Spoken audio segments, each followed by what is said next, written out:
ದೃಷ್ಟಿಶಾಲಿ, ದೇವರಂತ ಗಂಡ, ಮುತ್ತಿನಂತ ಮೈದುಂಡ್ರು, ಇವ್ರನ್ನೆಲ್ಲ ನಾನು ಪಡೆದಿದ್ದೀನಿ ಅಂದಮೇಲೆ ನಾನೇ ಪುಣ್ಯವಂತೆ.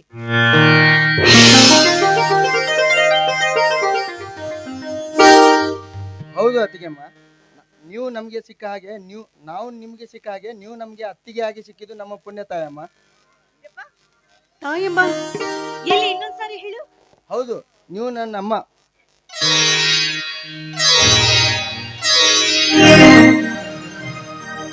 ನಿನ್ನ ಬಾಯಿಂದ ಬರ್ತಾ ಇರುವ ಈ ಅಮ್ಮ ಎನ್ನೋ ಪದವನ್ನು ಕೇಳೋದಕ್ಕೆ ಅದೆಷ್ಟು ಆನಂದವಾಗುತ್ತಪ್ಪ. ನೋಡು, ಇನ್ನು ಮುಂದೆ ನೀ ನನ್ನನ್ನ ಅತ್ತಿಗೆ ಅಂತ ಕರಿಬಾರ್ದು, ಅಮ್ಮ ಅಂತ ಕರಿಬೇಕು, ಸರಿನಾ? ಆಯ್ತು ಅಮ್ಮ. ಇಷ್ಟು ದಿನ ಅಣ್ಣ ಒಬ್ಬರೇ ಇದ್ದರು, ತಂದೆ ತಾಯಿಯಾಗಿ ಅಣ್ಣ ಒಬ್ಬರೇ ಇದ್ದರು. ಈಗ ತಾಯಿಯಾಗಿ ಪ್ರೀತಿ ವಾತ್ಸಲ್ಯ ತುಂಬಿ ತಂದಿದ್ದೀರಮ್ಮ. ಅಮ್ಮ, ಈ ನಿಮ್ಮ ಮುದ್ದಾದ ಮಗನಿಂದ ನಿಮ್ಮ ಮೊದಲ ರಾತ್ರಿಯ ಮಂಚದ ಹೂವಿನ ಶೃಂಗಾರ ಮಾಡುವ. ಆಗ್ಲಪ್ಪ, ಆದಷ್ಟು ಬೇಗನೆ ನಿನ್ನೆ ಕೆಲಸವನ್ನ ನೀನ್ ಮುಗಿಸು, ಒಳಗಡೆ ಹೋಗಿ ನಾನು ಚಪಾತಿ ಮಾಡ್ತೀನಿ. ಆಯ್ತಮ್ಮ.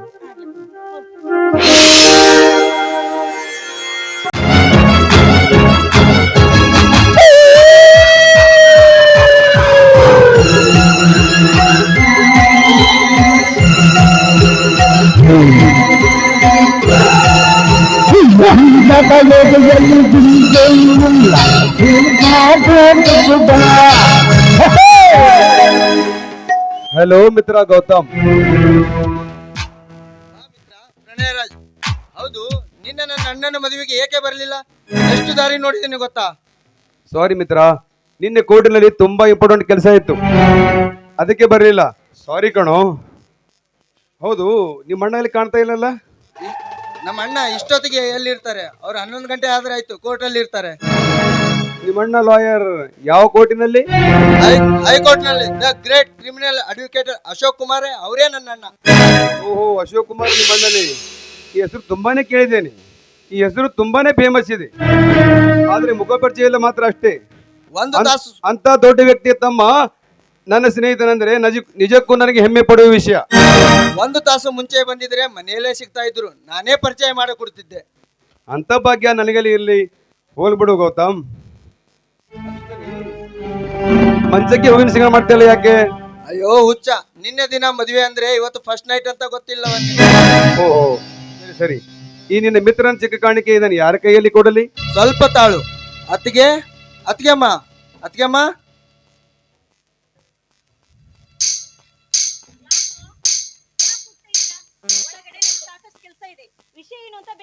ಅತ್ತಿಗೆಮ್ಮ, ಇವನು ನನ್ನ ಪ್ರಾಣ ಸ್ನೇಹಿತ ಅಡ್ವೊಕೇಟ್ ಪ್ರಣಯರಾಜ್ ಅಂತ ಮಿತ್ರ. ಅತ್ತಿಗೆಮ್ಮನಿಗೆ ಕಾಣಿಕೆ ಕೊಡು.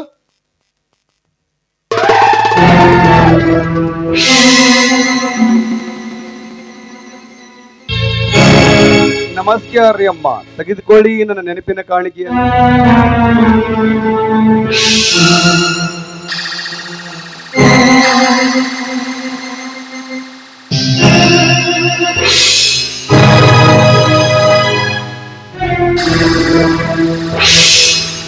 ಮಿತ್ರ, ಹೇಗಿದ್ದಾರೆ ನಮ್ಮ ಅತ್ತಿಗೆಮ್ಮ?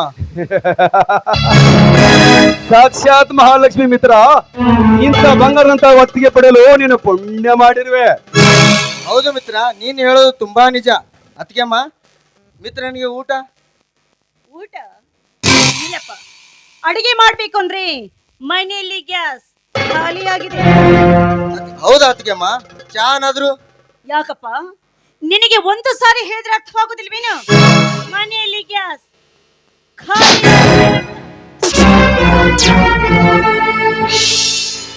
ಸಾರಿ ಮಿತ್ರ, ಗ್ಯಾಸ್ ಖತಮ್ ಆಗಿದೆ ಅಂತೆ. ಹೋಗ್ಲಿ ಬಿಡಿ ಮಿತ್ರ, ಇವತ್ತು ಚಹಾ ಊಟ ಇರದಿರ ಏನಾಯ್ತು? ಈ ಮನೆ ನನ್ನ ಮನೆ ತರ. ಆದ್ರೂ ಮಿತ್ರ, ಊಟದಿರಿದ್ದರು ಚಹಾನಾದ್ರೂ ಕೊಡಬೇಕಾಗಿತ್ತು. ಹೋಗ್ಲಿ ಬಿಡು, ಮುಂದೆ ನೀನೆ ಬೇಡ ಅಂದರು ಚಹಾ ಅಲ್ಲ, ಹೊಟ್ಟೆ ತುಂಬಾ ಊಟ ಮಾಡಿಕೊಂಡೇ ಹೋಗುತ್ತೇನೆ. ಹಾ, ನಾನಿನ್ನು ಬರಲೇ? ಊಟ ಆಗಿದ್ರೆ ಚೆನ್ನಾಗಾಗುತ್ತಿತ್ತು. ಗ್ಯಾಸ್ ಹೋಗ್ಲಿ ಬಿಡು ಗೌತಮ್, ಮನ್ಸಿಗೆ ಹಾಟ ಮಾಡಿಕೊಳ್ಳಿ ಬೇಡ. ಹಾ, ನಾನಿನ್ನು ಬರಲೇ?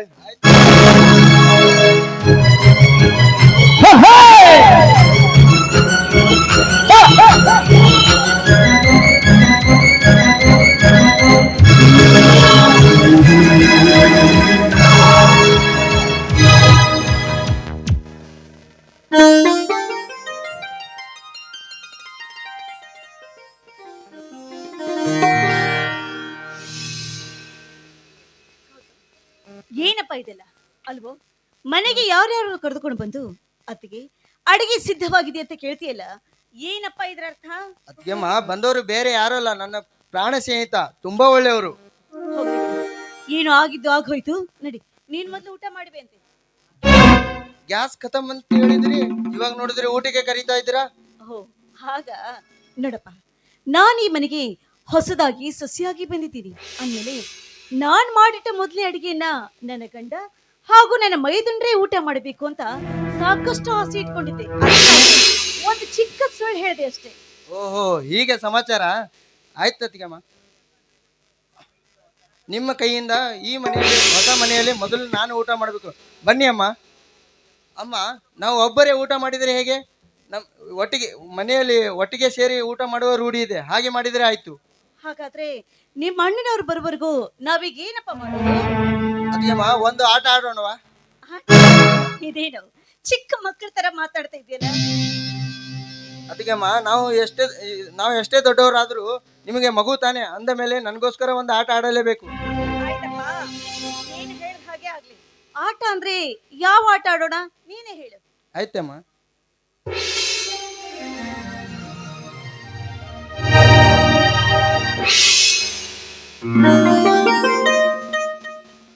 ಅತ್ತಿಗೆಮ್ಮ, ಇದು ಒಂದು ಗ್ಲಾಸ್ ಇದೆ. ಈ ಗ್ಲಾಸ್ ಅಲ್ಲಿ ಹಾಲು ಇದೆ. ನಿಮಗೆ ಕಣ್ಣಿಗೆ ಬಟ್ಟೆ ಕಟ್ಟಿ 5 ಸುತ್ತು ತಿರುಗಿಸಿ ಬಿಡುತ್ತೇನೆ. ನಂತರ ಕುರ್ಚಿ ಮೇಲೆ ಇರುವ ಹಾಲನ್ನು ಹುಡುಕಿ ಹಾಲು ಕುಡಿದವರೇ ಗೆದ್ದಂತೆ. ಆದರೆ ಅತ್ತಿಗೆಮ್ಮ, ಸಮಯ ಮಾತ್ರ 2 ನಿಮಿಷ. ಇಲ್ಲಪ್ಪ, 2 ನಿಮಿಷ ಎಲ್ಲ ಆಗೋದಿಲ್ಲ, 5 ನಿಮಿಷನಾದ್ರೂ ಬೇಕು. ಆಯ್ತು ಅತ್ತಿಗೆಮ್ಮ, ನಿಮ್ಗಾಗಿ 5 ನಿಮಿಷ ಇರಲಿ, ನನಗೆ ಮಾತ್ರ 2 ನಿಮಿಷ ಸಾಕು. ಸರಿ, ಹಾಗಾದ್ರೆ ಆಟ ಪ್ರಾರಂಭ ಮಾಡೋಣವಾ? ಆಯ್ತು ಅತ್ತಿಗೆಮ್ಮ.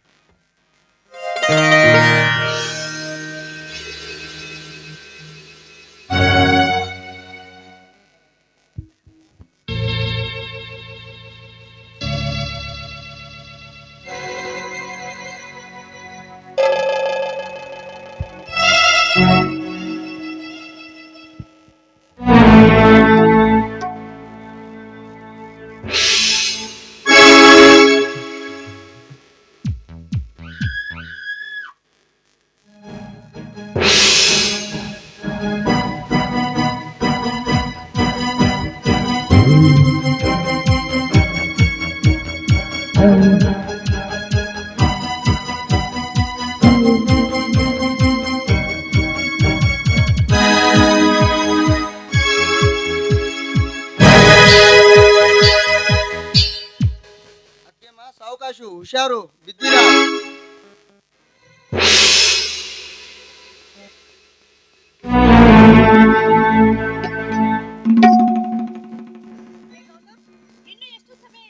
ಇನ್ನೂ 2 ನಿಮಿಷ ಇದೆ ಅತ್ತಿಗೆಮ್ಮ, ಸಾವಕಾಶವಾಗಿ ಹುಡುಕಿ, ಆದ್ರೆ ಹಾಲು ಚೆಲ್ಲಬಾರದು. ಅಯ್ಯೋ, ನನಗೇನೋ ಒಂಥರ ಆಗುತ್ತಿದೆ.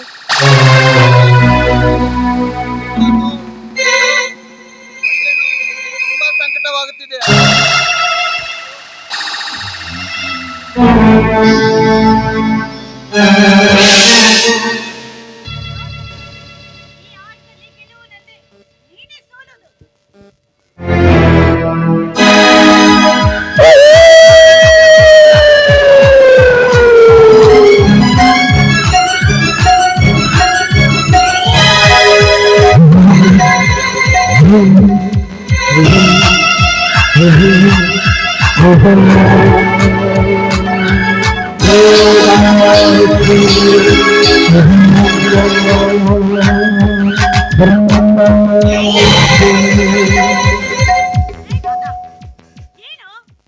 ಏನು ಮಾಡ್ತಾ ಇದೀಯಾ? ಬಿಡೋ ನನ್ನ ಕೈನ. ನಾನು ನಿನ್ನ ಅತ್ತೆ. ಬಿಡೋ ನನ್ನ. ಬಿಡೋ ಪಾಪಿ.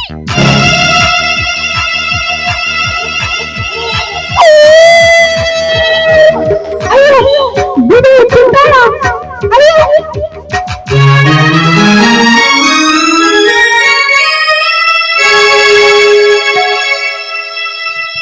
ಗಿಳಿಬಲಿಯಾಯಿತು ಗಿಡುಗನ ಬಾಯಿಗೆ ವಿಧಿ ಕೊನೆ ಹೇಳಿತು ತನ್ನ ಬಾಳಿಗೆ ಶರಣಾಯಿತು ತನ್ನ ದೈವಕ್ಕೆ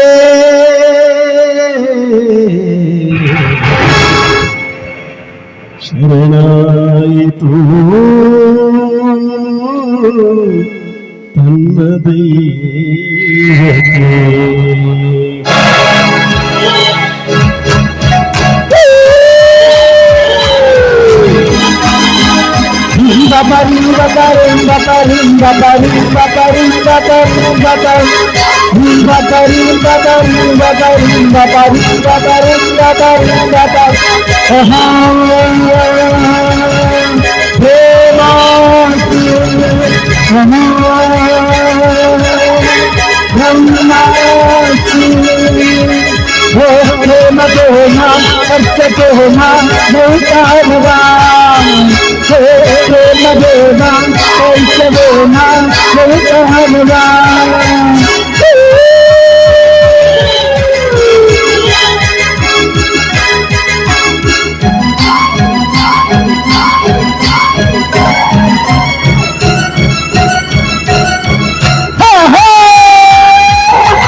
ಸಾರಿ ಮಿತ್ರ, ನನ್ನ ಕೆಲಸ ಮುಗಿತು, ಅಂದುಕೊಂಡ ಕೆಲಸ ಆಯ್ತು.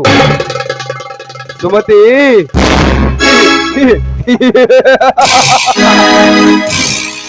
ಹೊರಗೆ ನಿನ್ನ ಮೈದನ, ಒಳಗೆ ನಿನ್ನ ಶೀಲ.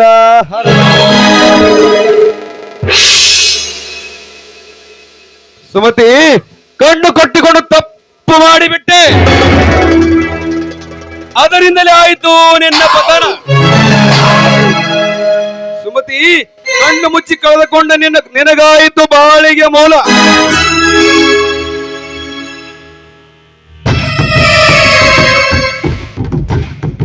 ಸುಮತಿ, ಕೆಟ್ಟಿತು ನಿನ್ನ ಶೀಲ, ನಿನಗಾಯಿತು ಬಾಳಿಗೆ ಮೂಲ. ಈ ನಿನ್ನ ಹಾದರ ಒಳೆ ಹಾಡಿ ತುಪ್ಪಿನಿಂದ ಅಭಿಷೇಕ ಮಾಡಿದರು ಮತ್ತೆಂದೆ ತಿರುಗು ದೊರಕದು. ಮುತ್ತು ಹೊಡೆದರೆ ಹೋಯ್ತು, ಮಾತು ಆಡಿದರೆ ಹೋಯ್ತು. ಹಾಗೆ ನೀನು ಈಗ ನಾಯಿ ಮುಟ್ಟಿದ ಮಡಿಕೆ. ನನ್ನ ಕಣ್ಣು ತೆಪ್ಪಿಸಿ ನೀನು ನನ್ನ ಸ್ನೇಹಿತನ ಅಣ್ಣನ ಸತಿಯಾದರೂ ಬಿಡಬಲ್ಲೆನೋ ಈ ರಸಿಕ.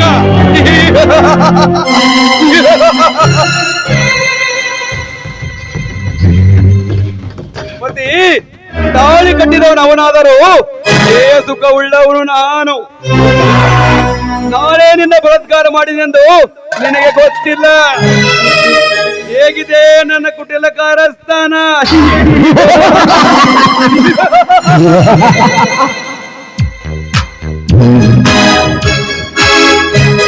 ಮತಿ, ನಿನ್ನ ಪ್ರಥಮ ರಾತ್ರಿಗೆ ಭಂಗ ತಂದ ಭಗ್ನ ಪ್ರೇಮಿ ಈ ಪ್ರಣಯರಾಜ್.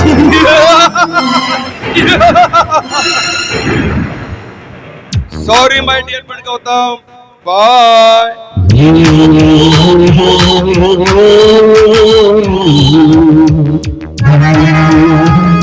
Bye.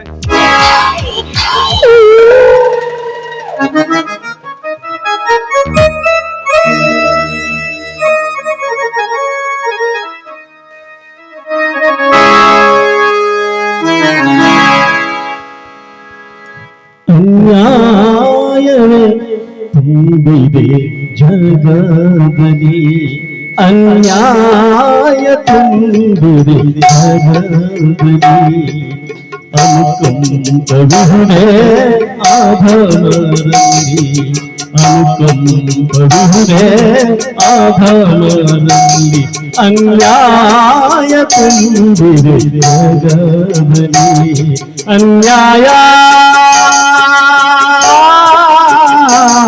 ಅನ್ಯಾಯ ಅನ್ಯಾಯ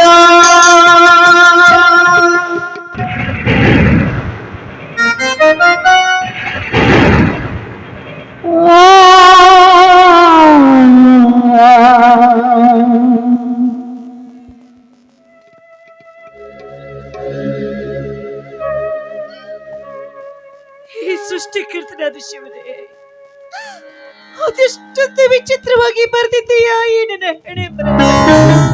ದೇವಾ, ನಾನೇನ್ ತಪ್ಪು ಮಾಡ್ದೆ ಅಂತ ನನಗೆ ಇಂಥ ಶಿಕ್ಷೆಯನ್ನು ಕೊಟ್ಟೆ? ನಾನು ನಾಯಿ ಮುಟ್ಟಿದ ಮಡಕೆ ಆದೆ.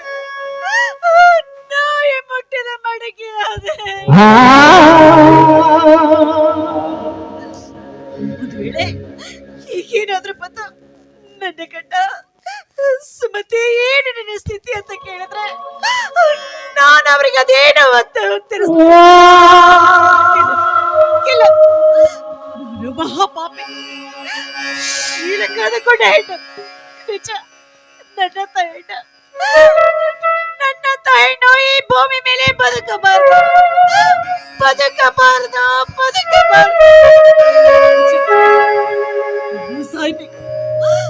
ನಾನು ಸಾಯ್ಬೇಕು.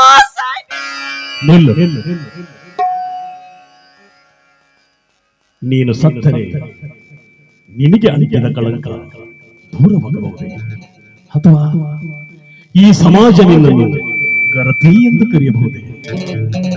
ಈಗ ನೀನು ಶೀಲ ಕಳೆದುಕೊಂಡ ಹೆಣ್ಣು.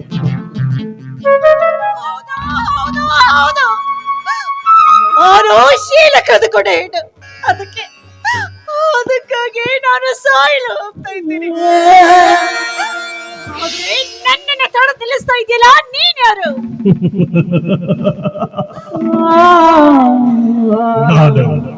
ನಿನ್ನ ಇನ್ನೊಂದು ಮನಸ್ಸು ಸುಮತಿ. ಇದು ನಿನ್ನ ಇಚ್ಛೆಯಂತೆ ಕಳೆದುಕೊಂಡ ಶೀಲವಲ್ಲ, ಆಕಸ್ಮಿಕವಾಗಿ ಕಳೆದು ಹೋಗಿದೆ. ಒಂದು ಸಲ ಯೋಚನೆ ಮಾಡಿ, ನಿನ್ನನ್ನು ಅಪಾರವಾಗಿ ನಂಬಿ ಕೈ ಹಿಡಿದ ಪತಿಯನ್ನು ತೊರೆದು ಹೋಗುವಿಯಾ?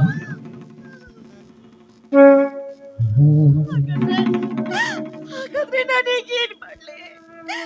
ಈ ನಾಯಿ ಮುಟ್ಟಿದ ಮಡಕೆಯನ್ನ ದೇವರಂತ ನನ್ನ ಗಂಡನಿಗೆ ಅರ್ಪಿಸಲಿ? ಅದು ನಿನ್ನಿಷ್ಟ.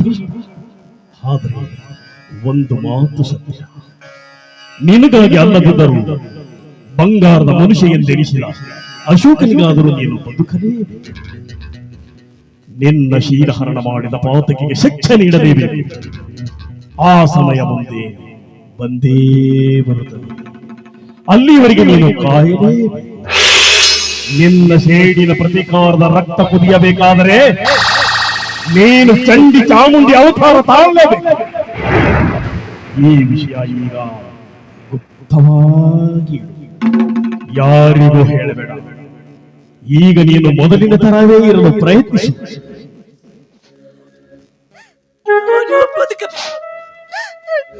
ನನ್ನ ದೇವರಂತ ಗಂಡನಿಗಾಗಿ ಆದ್ರೂ ನಾನು ಬದುಕಲೇಬೇಕು. ಆದ್ರೆ ನನ್ನನ್ನ ಈ ಸ್ಥಿತಿಗೆ ತಂದರಲ್ಲ ಚಾಂಡಾಲ, ಮಾತ್ರ ನಾನು ಸುಮ್ಮನೆ ಬಿಡೋದಿಲ್ಲ. ಅವನ ಪಾಲಿಗೆ ಚಂಡಿ ಚಾಮುಂಡಿ ಭದ್ರಕಾಳಿಯಾಗ ಆ ನೀಚನ ರಕ್ತವನ್ನ ನಾನು ಕುಡಿತೇನೆ.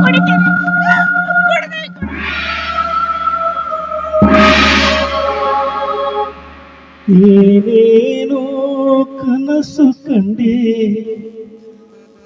ಬಾಳಿನ ಸುಖವುಂಡೆ. ಹೇಗೆ ಮಲಗಿದೆಯಲ್ಲೋ ಬಾಯ್ ತುಂಬ ಅತ್ತಿಗೆ ಮಾತ ಕರಿತ ಹೆತ್ತ ತಾಯಿ ಸ್ಥಾನದಲ್ಲಿದ್ದ ಹೊತ್ತಿಗೆ ಶೀಲವನ್ನೇ ಹಾಳು ಮಾಡಿದ ತಾಯಿ ಗಂಡ ನೀನು ಕ್ಷಮಿಸೋದಿಲ್ಲವೋ? ಖಂಡಿತವಾಗ್ಲೂ ಆ ದೇವರು ನಿನ್ನನ್ನು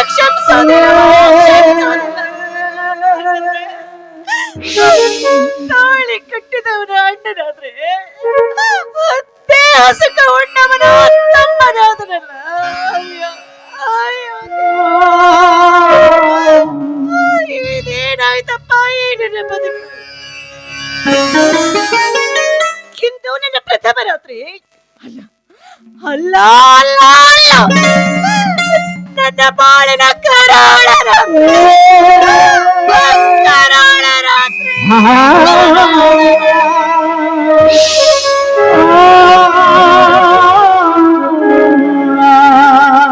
ಏನೇನು ಕನಸು ಕಂಡೆ ಬಾಳಿನ ಸುಖವು ಒಂದೇ. ಏನೇನು ಕನಸು ಕಂಡೆ ಬಾಳಿನ ಸುಖವು ಒಂದೇ. ಕ್ಷಣದಲ್ಲಿ ಉದಯ ಕ್ಷಣದಲ್ಲಿ ಪ್ರಳಯ ಈ ಬಾಳು ಬರಿಗೋಳು. ಈ ಬಾಳು ಬರಿಗೋಳು ಬಂದೆ ಭವದಿ ಜನಿಸಿ ಬಾಳೆಲ್ಲ ತಾಪ ಧರಿಸಿ ಬಂದೆ ಭವದಿ ಜನಿಸಿ.